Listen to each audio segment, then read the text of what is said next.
இந்த நிலையில கடந்த நாடாளுமன்ற தேர்தல் தோல்விக்கு பிறகு அதிமுகவிலிருந்து தொடர்ச்சியாக அவர் வந்து தன்னுடைய அதிருப்தியை வெளிப்படுத்தி வந்தார். நாடாளுமன்ற தேர்தலில் வந்து மிகப்பெரிய ஒரு தோல்வியை சந்தித்த பிறகு கட்சியினுடைய தலைமையிலிருந்து சற்று விலகியே இருந்தார். அதிமுக அலுவலகத்தில் நடைபெற்ற மாவட்ட செயலாளர்கள் கூட்டமாகட்டும், சட்டப்பேரவை நிகழ்வுகளாகட்டும், எல்லா நிகழ்ச்சிகளிலும் இருந்து தன்னை தனிமைப்படுத்திக் கொண்டார். குறிப்பாக அதிமுக பொதுச் செயலாளர் எடப்பாடி பழனிசாமியிடம் அவர் வந்து கலந்து ஆலோசிப்பதோ அல்லது பேசுவதையோ தொடர்ச்சியாக தவிர்த்து வந்தது குறிப்பிடத்தக்கது. இடையில நடைபெற்ற சட்டப்பேரவை கூட்டத்தொடர்களின் போது கூட அவர் வந்து சட்டப்பேரவை கூட்டத்தொடர் பொதுவாக நடைபெறுகிறது என்றால் அதற்கு முன்னதாக எம்எல்ஏக்கள் கூட்டமானது நடைபெறும். சட்டப்பேரவை வளாகத்திலேயே எதிர்கட்சி தலைவர் அறையில அந்த எம்எல்ஏக்கள் கூட்டம் நடைபெறும். அந்த கூட்டத்துல சட்டப்பேரவை நிகழ்வுகள்ல அதிமுக உறுப்பினர்களுடைய செயல்பாடுகள் எவ்வாறு இருக்க வேண்டும் என்பது குறித்து அதிமுக பொதுச் செயலாளரும் எதிர்கட்சி தலைவருமாக இருக்கக்கூடிய திரு எடப்பாடி பழனிசாமி எல்லா எம்எல்ஏக்களுக்கும் வந்து அறிவுரைகள் மற்றும் ஆலோசனைகளை வழங்குவார். அது போன்று நடைபெறக்கூடிய அந்த கூட்டங்களிலும் தொடர்ச்சியாக செங்கோட்டையன் பங்கேற்பதை வந்து தவிர்த்து வந்தது குறிப்பிடத்தக்கது. அவர் வந்து ஒரு தனி பாதை வழியாக சட்டப்பேரவைக்கு உள்ளே வருவார். நிகழ்ச்சி முடிந்ததும் முதல் ஆளாக வெளியே சென்று விடுவார். இதே போலதான் அதிமுக அலுவலகத்தில் நடைபெறக்கூடிய முக்கிய நிகழ்வுகளாகட்டும், அதாவது மாவட்ட செயலாளர்கள் கூட்டம் அல்லது செயற்குழு கூட்டம், இப்படி எந்த ஒரு முக்கிய கூட்டம் நடந்தாலும் அந்த கூட்டத்தில் பங்கேற்பார். பங்கேற்று முடிந்ததற்கு பிறகு முதல் ஆளாக வெளியேறி செய்தியாளர் சந்திப்பு இதே மாதிரி எந்த நிகழ்வுகளிலும் பங்கேற்காமல் அவர் வந்து புறப்பட்டு விடுவார். சமீபத்துல திரு எடப்பாடி பழனிசாமிக்கு வந்து பாராட்டு விழா நடைபெற்றது கோயம்புத்தூர்ல.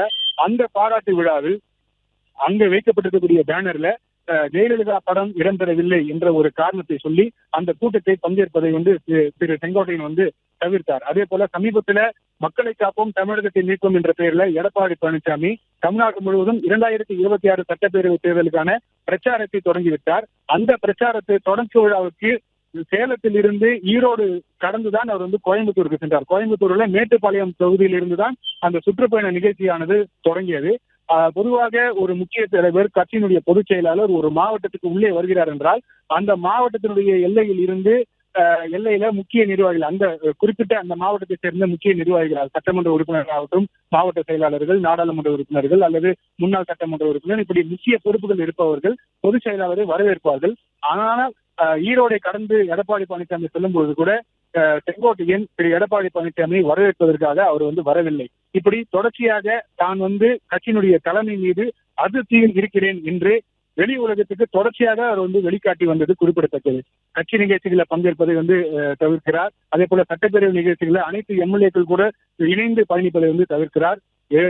கட்சியினுடைய பொதுச் செயலாளர் எடப்பாடி பழனிசாமி சந்திப்பதை தவிர்க்கிறார். இப்படி ஒவ்வொரு அவருடைய அசைவுகளில் அவருடைய மூவ்மெண்ட்ல எல்லாத்தையுமே தான் வந்து கட்சியினுடைய தலைமை மீது அதிருப்தியில் இருக்கிறேன் என்று தொடர்ச்சியாக வெளிப்படுத்தி வந்த நிலையில்தான் கடந்த செப்டம்பர் 5 ஈரோட்டில் செய்தியாளர்களை சந்தித்தார் திரு செங்கோட்டையன் அவர்கள்.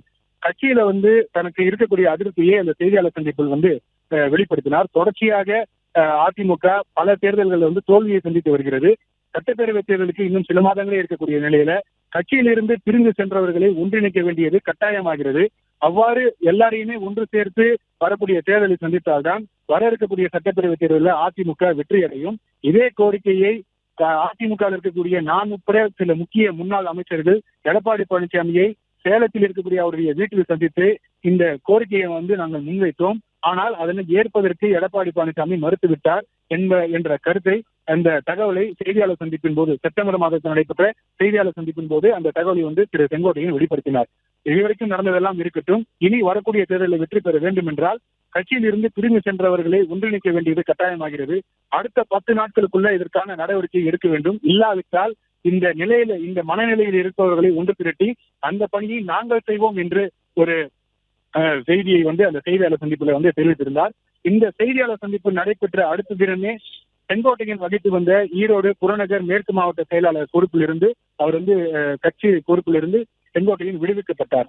அதிமுக பொதுச் செயலாளர் எடப்பாடி பழனிசாமி இந்த முதல் நடவடிக்கையாக செங்கோட்டையன் மீது அந்த நடவடிக்கையை எடுத்தார். இருந்த போதிலும் தொடர்ச்சியாக அடிப்படை உறுப்பினர் என்ற அந்த பொறுப்புல வந்து தொடர்ந்து நீடித்து வந்த நிலையில கடந்த அக்டோபர் 30 பசும்பொம்மையில் நடைபெற்ற தேவர் ஜெயந்தி விழாவில் தேவர் சமாதியில வந்து அமமுக பொதுச் செயலாளர் டிடிவி தினகரன் மற்றும் அதிமுகவில் இருந்து நீக்கப்பட்ட முன்னாள் முதலமைச்சர் திரு ஓ பன்னீர்செல்வம் அவர்களோடு இணைந்து அவர் வந்து தேவர் சமாதிக்கு வந்து தன்னுடைய மரியாதையை வந்து செலுத்தினார். இந்த நிகழ்வை அடுத்து கட்சியினுடைய அடிப்படை உறுப்பினர் உட்பட அனைத்து பொறுப்புகளிலிருந்தும் செங்கோட்டையன் நீக்கப்பட்டது குறிப்பிடத்தக்கது. இத்தனை ஆண்டு காலம் நேற்றைய தினம் கூட கோயம்புத்தூர்ல செய்தியாளர் சந்திப்பின் போது 50 ஆண்டு காலமாக கட்சிக்கு விசுவாசமாக இருந்த தனக்கு பரிசாக கட்சியில் இருந்து அடிப்படை உறுப்பினர் உட்பட அனைத்து பொறுப்புகளிலிருந்தும் நீக்கப்பட்டதுதான் தனக்கு கிடைத்த பரிசு என்று தன்னுடைய ஆதங்கத்தை நேற்று தினம் கோயம்புத்தூர் விமான நிலையத்தில் திரு செங்கோட்டையன் வெளிப்படுத்தியது குறிப்பிடத்தக்கது. கடந்த 2-3 நாட்களாக ஒரு செய்தி பரவலாக பேசப்படுகிறது. திரு செங்கோட்டையன் தமிழக வெற்றி கழகத்துல தன்னை இணைத்துக் கொள்ள இருக்கிறார். 26 அல்லது 27ஆம் தேதியில தாவேகாவில் இணைய இருக்கிறார். தாவேகாவில் அவருக்கு முக்கிய பொறுப்பு வழங்கப்பட இருக்கிறது, மாநில பொறுப்பு வழங்கப்பட இருக்கிறது. இப்படி பல்வேறு செய்திகள் தொடர்ச்சியாக வெளிவந்து கொண்டிருக்கக்கூடிய சூழ்நிலையில அந்த செய்திக்கு இதுவரைக்கும் செங்கோட்டையின் தரப்பிலிருந்து மறுப்பு தெரிவிக்கவில்லை. எம்ஜிஆர் காலத்திலிருந்து அரசியலில் ஈடுபட்டு வருகிறார். அப்படிப்பட்ட ஒருவர் தற்போது அதிமுகவில் இருந்து நீக்கப்பட்டிருந்தாலும் தொடர்ச்சியாக தனக்கு நேர்ந்த அந்த கட்சியிலிருந்து நீக்கப்பட்டது என்பது தனக்கு நேர்ந்த அநீதி. இதனை சட்டப்பூர்வமாக நான் எதிர்கொள்வேன். தன்னை கட்சியிலிருந்து நீக்கப்பட்ட விவகாரத்தை எதிர்த்து நீதிமன்றத்தை நாடுவேன் என்று சொன்ன செங்கோட்டையன் தமிழக வெற்றி கழகத்தில் இணைய இருக்கிறார் என்று வரக்கூடிய செய்திகளை எந்த செய்தியுமே செங்கோட்டையன் மறுக்கவில்லை என்பது குறிப்பிடத்தக்கது. இந்த நிலையில இந்த செய்திகளை எல்லாம் தமிழக வெற்றி கழகத்தில் இணைய இருக்கிறார், முக்கிய பொறுப்பை பெற இருக்கிறார் போன்ற இந்த செய்திகளை எல்லாம் ஊர்ஜிதப்படுத்தக்கூடிய வகையில தற்போது அவருடைய எம்எல்ஏ பதவியை ராஜினாமா செய்வதற்காக தலைமை செயலகத்துக்கு வந்திருக்கிறார். அவருடைய பதவியை ராஜினாமா செய்திருக்கிறார். சபாநாயகர் அப்பாவுவை சந்தித்து தன்னுடைய எம்எல்ஏ பதவியை செங்கோட்டையன் ராஜினாமா செய்திருக்கிறார். இந்த செய்தியை தொடர்ந்து ராஜினாமா செய்துவிட்டு இங்கிருந்து கடற்கரை சாலையில் இருக்கக்கூடிய ஜெயலலிதா, முன்னாள் முதலமைச்சர் ஜெயலலிதாவுடைய நினைவிடத்துக்கு செல்ல இருப்பதாகவும் ஒரு தகவல் சொல்லப்படுகிறது. நாளை அல்லது டிசம்பர் முதல் வாரத்துல அவர் தமிழக வெற்றி கழகத்தில் இணைய இருப்பதாகவும் அவருடைய ஆதரவாளர்கள் அந்த தகவல்களை தெரிவிக்கிறார்கள். இதுவரைக்கும் தன்னுடைய அடுத்த கட்ட நிலைப்பாடு என்ன, தான் எடுக்கக்கூடிய முடிவு என்ன என்பது குறித்து இதுவரைக்கும் மனம் திறக்காமல் இருக்கிறார். கட்சியில் இருக்கக்கூடிய தன்னுடைய அதிருப்தியை வெளிப்படுத்திய செங்கோட்டையன் அடுத்த கட்ட நடவடிக்கை கொடுத்து எந்த விதமான தகவலையும் இதுவரைக்கும் அவர் வெளிப்படுத்தவில்லை. அதிகாரப்பூர்வ தகவலாக நாம் எடுத்துக்கொள்ள வேண்டியது தற்போது அவருடைய எம்எல்ஏ பதவியை ராஜினாமா செய்திருக்கிறார். சபாநாயகர் அப்பாவுவை சந்தித்து ராஜினாமா கடிதத்தில் கையெழுத்திட்டு தன்னுடைய எம்எல்ஏ பதவியை முறைப்படி ராஜினாமா செய்திருக்கிறார். இது எம்எல்ஏ பதவியை ராஜினாமா செய்கிறார் என்றாலே அடுத்ததாக அவர் வேற ஒரு கட்சிக்கு செல்கிறார். ஒரு கட்சியினுடைய சார்பில் எம்எல்ஏவாக இருந்து கொண்டே மற்ற கட்சியில் சேர்கின்ற பட்சத்தில் கட்சி தாவல் தடை சட்டம், அந்த சட்டத்தின் கீழே அவர் மீது நடவடிக்கை எடுப்பதற்கான வாய்ப்புகள் இருக்கிறது. அதனை தவிர்ப்பதற்கு ஏதுவாக தன்னுடைய எம்எல்ஏ பதவியை திரு செங்கோட்டையன் ராஜினாமா செய்திருக்கிறார். அடுத்த கட்ட நடவடிக்கைகள் என்ன என்பது குறித்து செங்கோட்டையன் தான் மனம் திறந்து சொல்ல வேண்டும். தொடர்ச்சியாக அவர் குறித்து பல்வேறு செய்திகள் கடந்த 2 நாட்களாகவே வந்த வண்ணம் இருக்கிறது. தமிழக வெற்றி கழகத்தில் இணைய இருக்கிறார். அவருக்கு கட்சியினுடைய மாநில பொறுப்புல மாநில அளவிலான அவருக்கு ஒரு பொறுப்பு வழங்கப்பட இருப்பதாகவும் தொடர்ச்சியாக செய்திகள் வந்த வண்ணம் இருக்கிறது. அந்த செய்தியை இதுவரைக்கும் திரு செங்கோட்டையனும் மறுக்கவில்லை என்பது குறிப்பிடத்தக்கது.